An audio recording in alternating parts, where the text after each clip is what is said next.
Okay, let's talk about projects. We've all been there, right? When a project is just on fire. How do you even find the words to describe it? Well, English has this whole arsenal of phrases for those exact moments of chaos and, hopefully, comeback. So today, we're going to unpack 10 of the most essential problem-solving idioms, not by reading from a dictionary, but by following a story of a project that goes completely hilariously off the rails. Seriously, think about it. What words do you actually use when that deadline is creeping closer and your perfect plan is just falling apart? It turns out the language we use in a crisis isn't just for venting. It can actually shape how we think about the problem and how we overcome it. Let's see how that works. So let's meet our heroes, or, maybe our victims for this story. We've got Alex, the one who's trying to keep everything on track. Then there's Sofia, the creative powerhouse, and James, the tech wizard. Their mission? A huge environmental science project. Their problem? Oh, they have no idea what they're in for. And yeah, the clock is already ticking.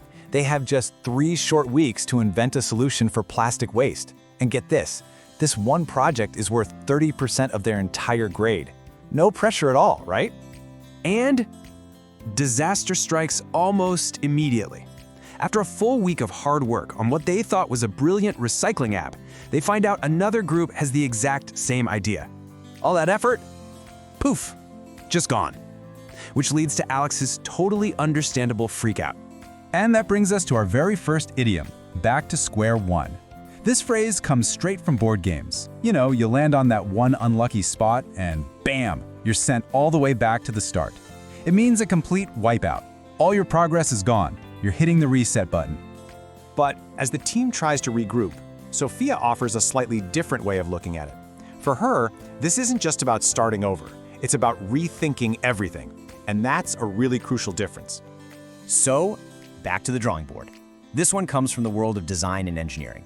Imagine an architect realizing a building plan just isn't going to work. You don't bulldoze the whole city and start again. You go back to your blueprints. You're not losing everything, you're just finding a new path to the same destination.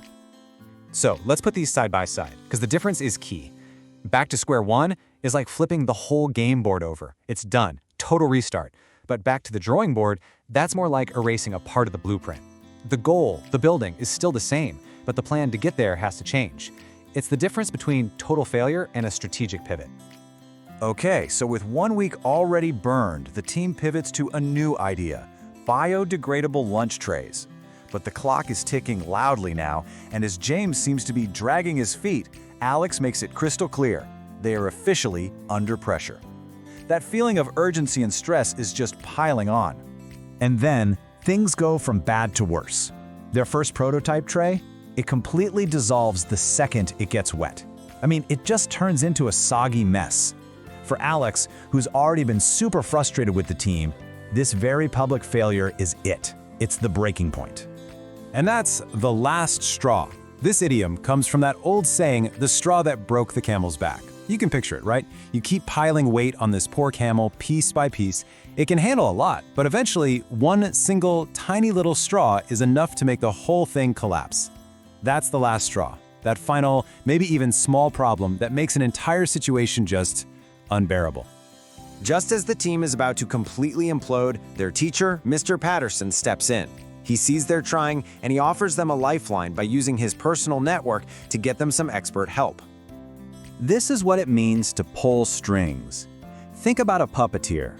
You're using your influence, often quietly, behind the scenes, to make things move the way you want.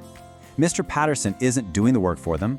He's just using his connections to open a door they couldn't open on their own. And the help arrives. Her name is Maya, a grad student, and she immediately brings some amazing news. Turns out their whole idea for a paper fiber tray wasn't wrong at all. In fact, it was brilliant.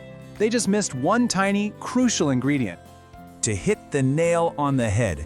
This one means to be exactly, perfectly right. Think about the precision it takes to hit a nail squarely with a hammer.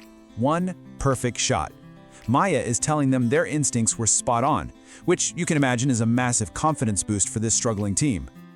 So Maya explains the solution, a simple plant-based coating that will make the trays waterproof. Seeing the exhausted, stressed out looks on their faces, she reassures them that the fix is actually much simpler than they think. Let's be real, rocket science is pretty much the gold standard for extremely complicated. So when we say something is not rocket science, we're basically saying, hey, relax, you can do this. This is totally doable. It's a really powerful way to make a huge, scary task feel a lot more manageable. With this new hope, the team is buzzing with excitement. James immediately wants to start filming a whole documentary about their amazing comeback story. But Alex, who's learned a few things from their past mistakes, is like, whoa, hold on. But then, of course, a new problem. When they finally perfect the tray and are actually ready to film, James finds out that his delay was a critical mistake. They've lost their chance to get the good equipment. And here we have two sides of the exact same coin, the timing mistake. Jumping the gun is acting too soon, right? Like a sprinter starting before the signal. But missing the boat, that's acting too late. The opportunity has already sailed, and you're just standing there on the dock. It's a perfect way to show just how critical timing can be. Okay, it's the final night before the big presentation. The team is running on fumes, filming with their phones, and trying to perfect their slides. Seeing Alex about to just completely burn out, Sofia offers a simple, powerful phrase to get them across that finish line. Hang in there. This phrase creates such a strong mental image, doesn't it? Someone literally holding on for dear life. It's a plea for endurance. It's a way of saying, don't let go yet, the end is right there. It's basically the verbal equivalent of that final push of energy you need. And you know what? In the end, it all paid off. After going back to square one, facing all that pressure, and nearly falling apart, the team pulled it together and delivered a flawless presentation. All that struggle, it wasn't a detour. It was the path. It actually forged a stronger idea, and yeah, it earned them first place. So this team's whole crazy journey shows us that language is a huge part of problem solving. These idioms, they aren't just clever phrases. They're the tools we use to define our failures, to rally our teams, and to frame our comebacks. They give us a shared vocabulary for the struggle. So, the next time you're in a crisis, what story are you going to choose to tell?